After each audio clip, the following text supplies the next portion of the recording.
26th of January 2024. This is just one of those let's talk skidmarks of mine.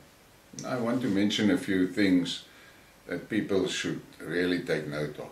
We have got a major problem that a large proportion of the population is totally unaware of the real situation in South Africa.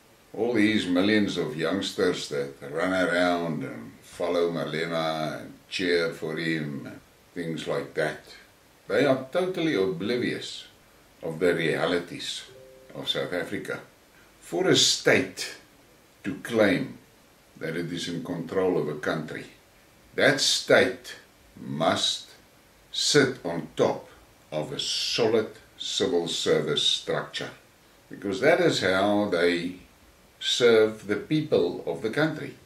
The reality is, in South Africa, the civil service has basically collapsed. And a lot of people will deny it, but a hell of a lot will agree with it. You just have to look at the state of the water. I mean, it is now not strange for certain communities to be a month or 2 months without water. And if they get water, that water is not fit for human consumption. That is the state service. It is gone. Look at the rail service.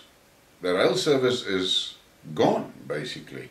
It is impossible for any manufacturer or producer to really bargain on reliable rail transport. That is gone.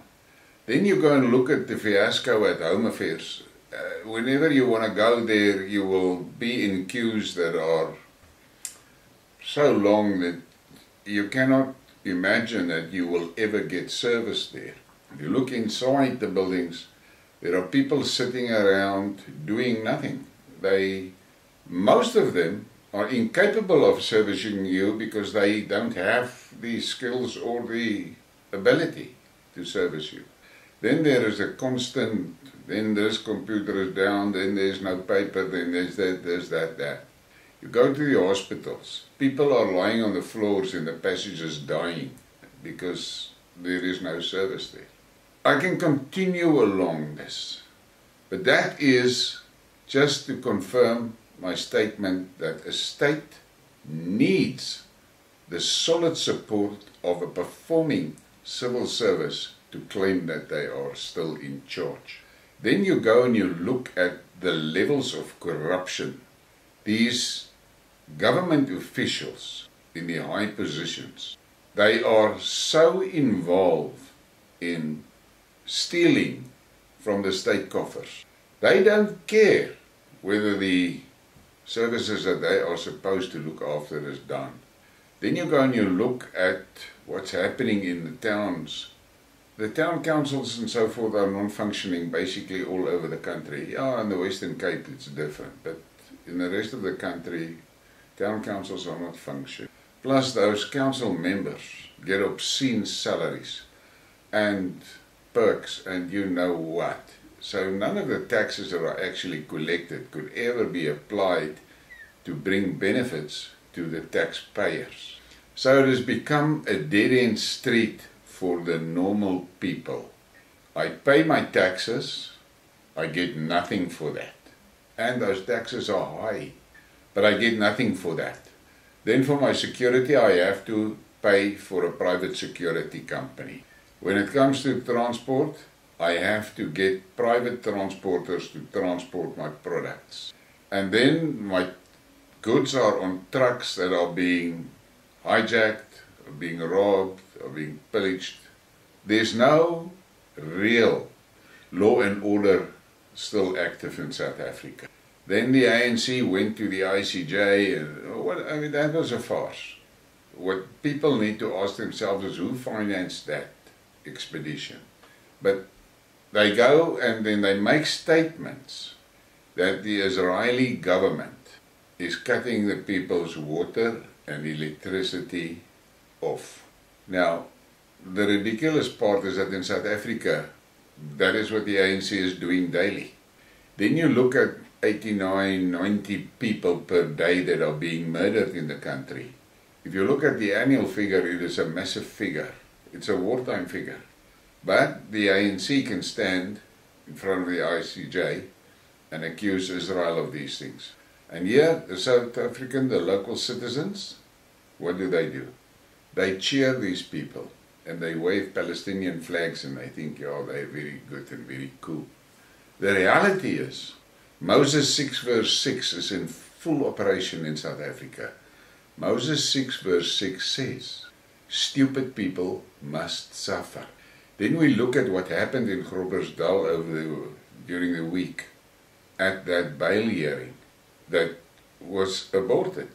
The bail hearing, people are still in jail, they didn't get bail. But the Boere that arrived to protest, they were subjected to some ridiculous treatment. But the Freedom Front Plus, which is the political party that is supposed to stand for the Boere, they were totally absent from there. Because you can talk about it as you want. It is a political fuck-up that happened there in Groblersdal. Politicians should have been there, but they were not. And then there was a white guy severely assaulted by police. That is not running on the mainstream media all over the place. It is just cheered on by the Malema followers and ANC, and everybody is cheering for the fact that a Boer was arrested, assaulted and arrested. What these guys that are cheering at do not understand, that without the Boere, they will die of hunger. There will be no food. But they can't get it into their fucking skulls because they think Checkers supplies food. But again, Moses 6 verse 6. And this is the problem that we have. Now I see the ANC in Limpopo. They want now disciplinary action against the Freedom Front leader of Limpopo because she went to Groblersdal in support of the Boere that was at that court. Now, what I'm asking myself is, these politicians, they are, and I'm talking about the politicians of all parties, they are supposed to have an interest in a calm, peaceful and flourishing South Africa. But what do we see in practice? They are hyperactive in fucking up the country. Malema wants the Boere and the farmers killed. Ramaphosa wants the youth to be revolutionary. The Freedom Front Plus is absent when a white Boer is being assaulted in a politically loaded case. The DA is nowhere to be found. Neil de Beer from the UIM makes a fucking video in which, if you listen to it the way that I listen to these things, all he is doing is he's telling how great he is, and the fact that he cannot be everywhere, but we do not dare to fucking question that, because who the fuck are we, the people, to question him? He knows the best. Cock like that. That is what's happening on the political scene. These politicians has got no fucking care in the world that this country is standing on the edge of total collapse. And what are they busy with? They're busy politicking. Why? Because that is where their fucking salaries is. So they don't care for the people. It's the ordinary people that are going to pay the price here. These militants that are now jubilating about what happened in Groblersdal, what they don't fucking understand is if this whole operation collapses, millions of them are going to die. But they don't see it that way. We're sitting on a powder keg, and it's going to need just one small spark to fire it. And what I can't understand is that the ordinary people cannot see that this government is so fucking close to collapsing. But they live in La La Land. They don't pay attention to details. They look at narrative and they look at politics and all that cuck. But the reality is that this government is busy falling apart. Can you imagine what happens at the end of a month and SASSA can't be paid because the government doesn't have money? What is going to happen in our societies? Apart from the unbelievable distress for those people that were supposed to get the sasa, you're going to see real famine. You're going to see people dying of hunger. That is the reality.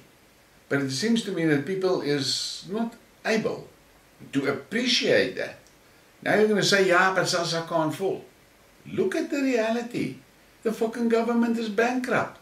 They're totally fucking bankrupt. They are now struggling to make the interest payments on the loans that they have taken. In the back end, Eskom is falling apart. We know it. And more things comes out every day to tell you how Eskom was deliberately fucked up by politicians and their gangster cronies for the cash that is available in Eskom. Now, that cash is dried up. You saw South African Airways go down the chute spectacularly at a hell of a cost to the taxpayers. You've seen all the SOEs collapsing slowly but surely, but what you don't pay attention to is what that fucking Pravin Goran is doing in the back end while you are busy cheering for a boer that's been arrested in Groblersdal.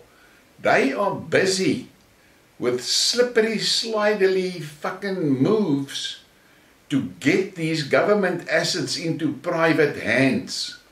Now, they do it so slick because the beneficiaries are all government officials, so it doesn't look like the fucking thing has been privatized because it's been sold to government officials and not actually sold, just given for favors. So, the ordinary citizen must just understand, if this government collapses, which is inevitable, there's no fucking way they're going to be able to keep this thing up, because the realities, the facts, tells you it's gone. The government is basically already gone in many parts of our lives.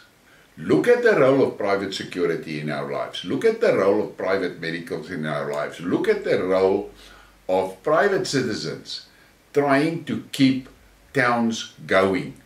Private citizens cleaning the streets, fixing potholes, private citizens cleaning the parks, things like that. Those are things that you are paying taxes for, but you're not getting any fucking service for that taxes. And now, the small businesses are folding. Thousands of them closed down again in 2023. Thousands. Apart from all the job losses from that closure, think about all the tax that is now lost. It's just lost. And tax is actually the only revenue that the government really has. Because the other revenue machines, like the SOEs, have been fucked up. Why? Because of cadre deployments, affirmative action, BEE. Thabo Mbeki made a speech the other night and I watched it, and he explained what happened at Medupi in Kusile. It is absolutely fucking frightening that things like that is really happening. Now we've got this fuck up. The harbours is choked. So exporters can't get their shit out. Importers can't get anything in.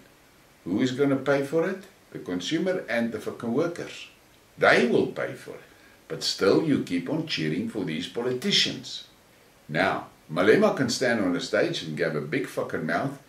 What you have to ask yourself is, if the government collapses and the country is in shambles, does Malema have the skills and the brains to actually recover anything from it? No. It's a simple matter of mathematics. They cannot.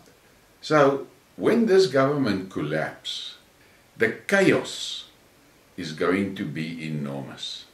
And the black people must understand, whatever those politicians are telling you, they are just trying to keep you calm while they steal the last money that is there. Most of them are going to jump the country, and we will sit with the shambles. And gangsters and criminals, you can see how they operate in communities already, will be running your lives. You will pay whatever money you have so that they don't destroy your house or kill your children or what. You will pay protection money. Who's going to help you with that? Nobody's going to help you with that because there is no service for it. So, whatever joy you can get out of a boer being arrested and assaulted by the police, just remember, the same shit's going to come your way. Because when this government structure really falls apart, who the fuck is going to protect you? Who? But you don't care. Because Moses 6 verse 6 is running. Stupid people must suffer. Unfortunately, Moses 6 verse 13 is going to come into play pretty soon. And Moses 6 verse 13 says, fuck around and find out. Now, for 30 years, he's been fucking around, and it is now time to... And there's no way that you're going to dodge that. You're not going to dodge that. I see now they're working again, upping the minimum wages and so forth. In a country that is economically in distress, they up the minimum wages. People like me and many millions other people in the country will all of a sudden find out they can't make their payroll anymore because of the raise in the minimum. What is the first logical thing they do? They cut the labor force. So, okay, the minimum wages upped, but employment takes a dive. Does the politicians care about that? Don't bullshit yourself. They don't give a fuck about it. But the reality is this. In the black communities, there's a grouping which is labeled the clever blacks. Those clever blacks, they're too worried about their positions that they currently have and their careers to really take the knowledge that they have and stand up and try and save their communities. I see there's two new political leaders. The one is RSA, I think. Those two guys, there's two of them, two young guys that are not scared. They are talking the facts. But they will not get support at the voting booths because the voters, the bulk of the voters are too stupid to really understand that by that vote, they plan their own future. And they will give it again to people like Mbalula and shit like that. So, I'm not a guy that is pessimistic. I'm actually quite an optimistic guy. But if I look at the realities, I cannot understand how is it that the politicians are wasting their fucking time on stupid shit like racism and we want the land and we want all of that cuck, while life as we know it is falling apart. And we, the people, are feeling it physically. There's no water in the tap. There's no lights. Electricity is gone. Water is gone. Sewage is not working. We see those things, but yet we still listen to these fucking politicians. Why?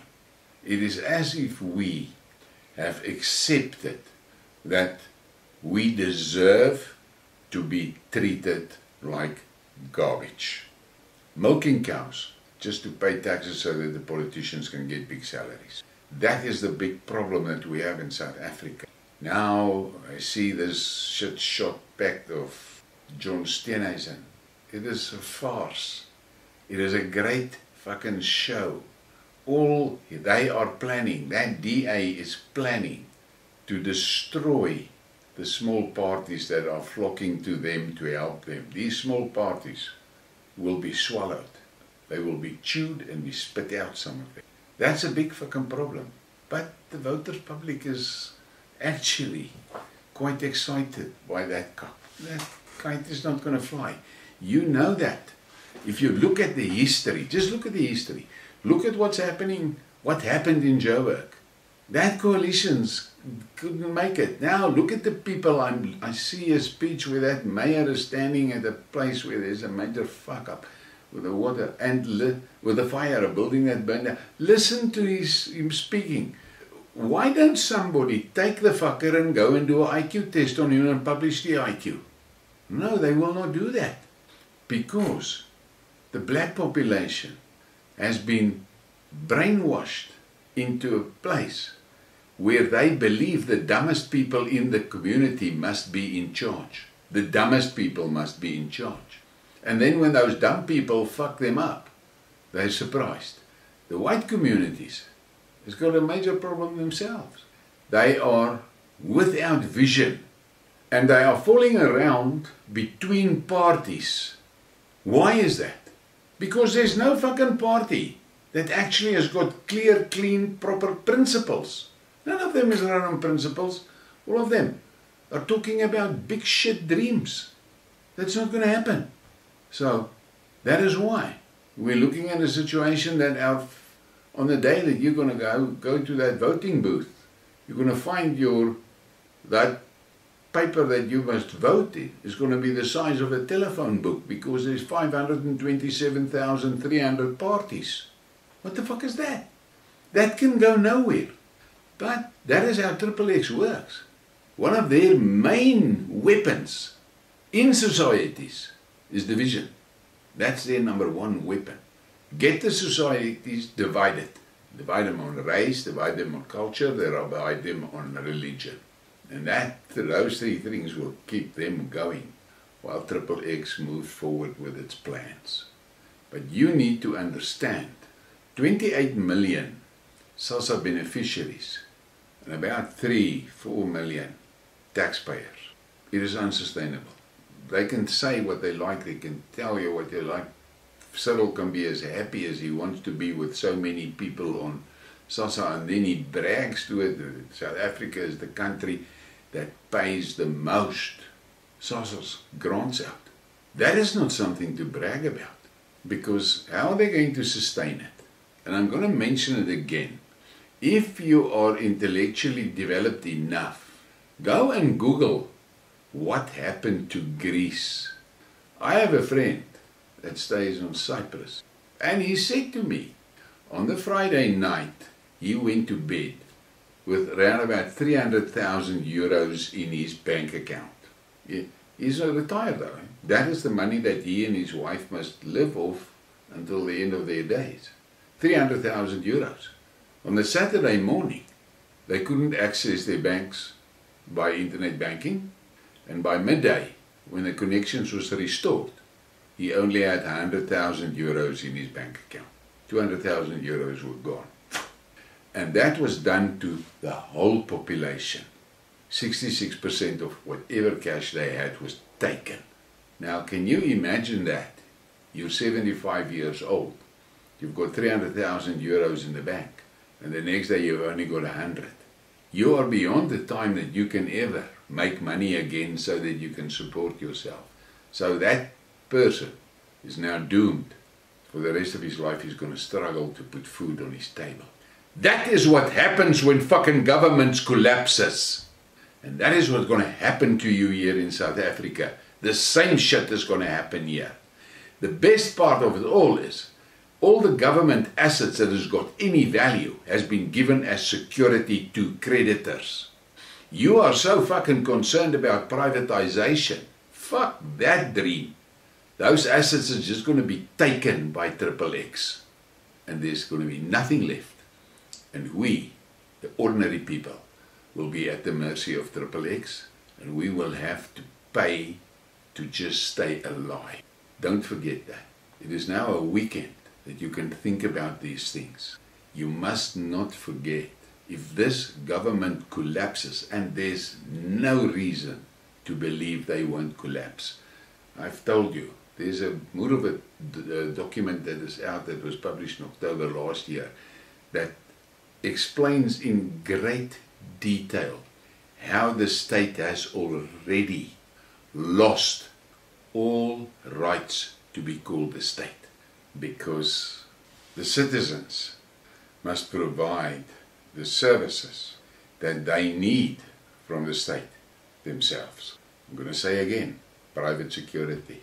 Now you've got to put solar and shit on your roof to have electricity. Yeah, you need a borehole, otherwise you don't have water. I'm just waiting for the day that people in the cities are going to start digging long drops in their yards, because the sewer systems are going to choke up. And you must understand, when the sewer systems choke up, it's going to take 2 or 3 days, and the whole area is loaded with methane gas, and it's going to be one small spark, and that goes up, and the whole fucking neighborhood goes up into the air. That's realities. You saw how that street exploded in Joburg. Methane is not something to play with. Bad part about methane The ugly reality of methane is that you cannot smell it and you can't see it. It's just there, waiting for a spark to go up. But this is where we are. And you have to ask yourself, once that saucer collapses, how are you going to cope with that society that will implode? It's going to be horrific. And unfortunately, there's people walking around, driving around, shopping in Kak today, that they don't seem to be seriously concerned about the realities of the state collapsing. But you must understand, this collapse of the state has been planned years ago already. Years ago already. Because what is the reality on the ground? The minerals, the mineral riches that South Africa has, the West needs it for survival. And they will steal it and rob it and take it with force, whatever way they can, because their societies depend on it. The Briekmerke, and that is now just a broad statement, doesn't really care about our minerals because they've got more than enough of themselves among them. There's the West that depends on the minerals. And the Cape Sea route is the strategic value of South Africa. And BRICS cannot afford, so they cannot afford to lose that control over that Cape Sea route. But the West is going to try to take control themselves. So there is a damn good chance, that we can see a hot war in the Cape for the Cape Sea route control. But those are things that I think about. And if I look at all the surrounding realities in our society, there are certain things that makes me think that this is very possible to happen. Now, think about it again. The way the politicians are acting currently, they're not really concerned about this danger of the state collapsing. All they're interested in how many seats they will have after the election. Well, I wonder if there's going to be an election. I don't know. Please give me a like and subscribe and share the thing. Thank you for your support.